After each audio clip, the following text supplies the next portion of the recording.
കൂട്ടുകാരെ, പുതിയൊരു വീഡിയോയിലേക്ക് എല്ലാവർക്കും സ്വാഗതം. അപ്പോൾ ഇന്ന് നമ്മളൊരു സാലഡിൻ്റെ റെസിപ്പിയാണ് കേട്ടോ കാണിക്കുന്നത്. നിങ്ങൾ ഡയറ്റൊക്കെ എടുക്കുന്ന ആൾക്കാരാണെങ്കിൽ നിങ്ങൾക്ക് ഒരു നേരത്തെ ഭക്ഷണമായിട്ട് ഈ സാലഡ് ഒന്ന് കഴിച്ചാൽ മതി കേട്ടോ. നമ്മുടെ വയറൊക്കെ നന്നായി നിറയും.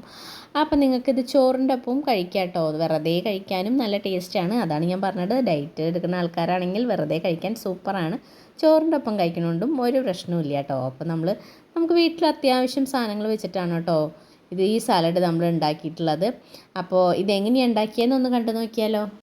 സാലഡ് ഉണ്ടാക്കാൻ വേണ്ടിയിട്ട് ഞാൻ ഒരു കുക്കുംബറും ഒരു തക്കാളിയും ഒരു സബോളയും എടുത്തിട്ടുണ്ട് കേട്ടോ. അപ്പോൾ നമ്മൾ ഒരു ഒരു 2 തണ്ട് സ്പ്രിംഗ് ഓണിയനും എടുത്തിട്ടുണ്ട് കേട്ടോ. ഇത് ഇത്ര മാത്രമാണ് നമ്മൾ സാലഡ് ഉണ്ടാക്കാൻ വേണ്ടിയിട്ട് എടുത്തിട്ടുള്ളൂ കേട്ടോ.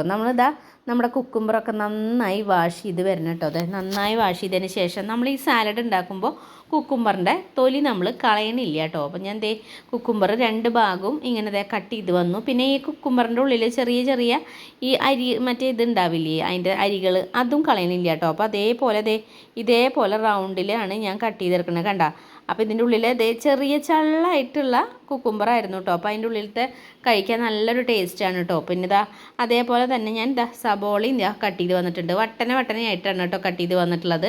നിങ്ങൾക്ക് എങ്ങനെ വേണമെങ്കിൽ കട്ട് ചെയ്യാം. ഞാൻ വട്ടന എടുത്തു എന്നുള്ളൂ. അപ്പോൾ കാണുമ്പോൾ ഒരു ഭംഗിയുണ്ടല്ലോ. അപ്പോൾ അതുപോലെ തക്കാളി എടുത്തിട്ടുണ്ട്. നമ്മുടെ സ്പ്രിംഗ് ഒണിയനും കൂടിയിട്ട് ഞാൻ എല്ലാം കൂടിയിട്ട് ഒരു പ്ലേറ്റിൽ തന്നെ ഇട്ട് കൊടുത്തിട്ടുണ്ട് കേട്ടോ. കുറച്ച് കറിവേപ്പിലയും ഇട്ട് കൊടുത്തിട്ടുണ്ട് കേട്ടോ. പിന്നെ ക്യാരറ്റ് ഒക്കെ ഉണ്ടെങ്കിൽ നിങ്ങൾക്ക് ഇടാം കേട്ടോ. അപ്പോൾ ഞാൻ ഇത്ര മാത്രമേ എടുത്തിട്ടുള്ളൂ. ഒരു നേരം കഴിക്കാൻ വേണ്ടിയിട്ട് എടുത്തിട്ടുള്ളതാണ് കേട്ടോ. അപ്പോൾ നമ്മൾ തക്കാളി ഇട്ട് കൊടുത്തിട്ടുണ്ട്. നമ്മുടെ സബോള ഇട്ട് കൊടുത്തിട്ടുണ്ട്. പിന്നെ എല്ലാം കൂടിയിട്ട് നമുക്കൊന്ന് മിക്സ് ചെയ്യാൻ വേണ്ടിയിട്ട് ഞാൻ ഒരു വേറെ പാത്രത്തിലേക്ക് ഇത് മാറ്റി കൊടുക്കുകയാണ് കേട്ടോ. അപ്പോൾ നമ്മളിതിൽ മെയിനായിട്ട് ചേർത്തിട്ടുള്ളത് കുക്കുംബറാണ് കേട്ടോ. കുക്കുംബർ കുറച്ച് ഒരു എണ്ണ ഉള്ളത് ഞാൻ ഫുള്ളും ചേർത്തിട്ടുണ്ട് കേട്ടോ.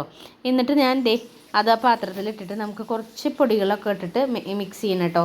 അപ്പോൾ ആദ്യം തന്നെ ഞാൻ ഇതിലേക്ക് ആവശ്യമുള്ള ഉപ്പാണ് ഇട്ട് കൊടുക്കുന്നത്. പിന്നെ നിങ്ങൾക്ക് സ്വീറ്റ് കോൺ അങ്ങനെ എന്തെങ്കിലുമൊക്കെ ഉണ്ടെങ്കിൽ അത് ഇട്ട് കൊടുക്കാം കേട്ടോ.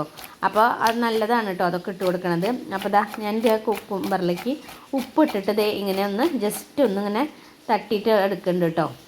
അതിന് ശേഷം ഞാനൊരു 2 ടീസ്പൂൺ വരുന്ന യോഗേർട്ട് എടുക്കുന്നുണ്ട് കേട്ടോ. അപ്പോൾ അതിലേക്ക് ഞാൻ ഇട്ട് കൊടുക്കുന്നുണ്ട് കേട്ടോ.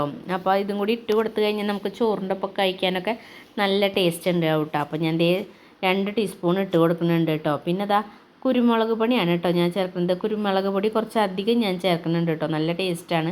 അധികം പൊടിച്ചിട്ടില്ല കേട്ടോ, ചെറിയ ചെറിയ തരികളുണ്ട്. പിന്നെ ഒരു 1/2 ടീസ്പൂൺ ചില്ലി ഫ്ലെക്സും കൂടി ഇട്ട് കൊടുത്തിട്ട് നമുക്ക് നന്നായിട്ട് ഇതെല്ലാം കൂടിയിട്ട് നല്ല രീതിയിൽ തന്നെ മിക്സ് ചെയ്തെടുക്കണം കേട്ടോ. അപ്പോൾ ഈ യോഗോട്ട് ഒരു കട്ടിയായ കാരണം തന്നെ നമ്മുടെ കുക്കുംബറിലൊക്കെ ഒന്ന് പിടിക്കാൻ കുറച്ച് പ്രയാസമുണ്ട് കേട്ടോ. അപ്പോൾ അതുപോലെ നന്നായി തന്നെ സ്പൂൺ കൊണ്ട് തന്നെ നമ്മൾ നന്നായി ഇളക്കി അങ്ങോട്ട് എടുക്കണം കേട്ടോ. എന്നാലാണ് കുരുമുളകും ഉപ്പും എല്ലാ ഭാഗത്തേക്കും പിടിച്ച് കിട്ടുള്ളൂ. അപ്പോൾ സ്പൂൺ തന്നെ വെച്ചിട്ട് ഞാൻ എല്ലാ ഭാഗത്തേക്കും ഇങ്ങനെ ഇളക്കി കൊടുക്കുന്നുണ്ട് കേട്ടോ. അപ്പോൾ ഇളക്കി കൊടുക്കുമ്പോൾ ഈ കുക്കുംബറൊന്നും അങ്ങനെ കട്ട് ചെയ്ത് ഉടഞ്ഞു പോകരുത് കേട്ടോ. അപ്പോൾ അതൊക്കെ വേണം നമ്മൾ കട്ട് ചെയ്ത് കൊടുക്കാൻ വേണ്ടിയിട്ട്, നമ്മുടെ ഇളക്കി കൊടുക്കാൻ വേണ്ടിയിട്ട് കേട്ടോ. അപ്പോൾ മൊത്തം ഞാൻ ഇളക്കി സെറ്റായിട്ടുണ്ട് കേട്ടോ. ഇനി നമുക്ക് ഉപ്പ് കുറവുണ്ടോയെന്നൊന്നും നമുക്കൊന്ന് എടുത്ത് നോക്കി നോക്കാം കേട്ടോ. ഉപ്പ് കറക്റ്റ് പാകത്തിന് തന്നെയാണ് ഞാൻ ഇട്ടിട്ടുള്ളത്, കുറവൊന്നും വന്നിട്ടില്ല. അപ്പോൾ ഞാൻ ഒരു കഷ്ണം എടുത്ത് കൊടുത്തിട്ടുണ്ട്. നല്ല ടേസ്റ്റാണ് കേട്ടോ. വെറുതെ ഇരുന്ന് നമ്മളിതുപോലെ കഴിച്ചു പോകും കേട്ടോ. പിന്നെ നമുക്ക് പെട്ടെന്ന് തന്നെ വയറും നിറയും കേട്ടോ. പിന്നെ ഇപ്പോൾ ഞാൻ പറഞ്ഞ പോലെ ഡയറ്റൊക്കെ എടുക്കുന്ന ആൾക്കാർക്കാണെങ്കിൽ ഒരു നേരം കഴിക്കാൻ പറ്റിയിട്ടുള്ള അടിപൊളി സാലഡ് തന്നെയാണ് കേട്ടോ ഇത്. എനിക്കിത് ചോറിൻ്റെ കൂടെ കഴിക്കാൻ ഭയങ്കര ഇഷ്ടമാണ് കേട്ടോ. നല്ല ചൂട് ചോറിൻ്റെ ഒപ്പം ഞാൻ കുറച്ചെടുത്തിട്ട് സാലഡും കൂടി കഴിക്കാൻ ഒരു പ്രത്യേക ടേസ്റ്റ് തന്നെയാണ് കേട്ടോ.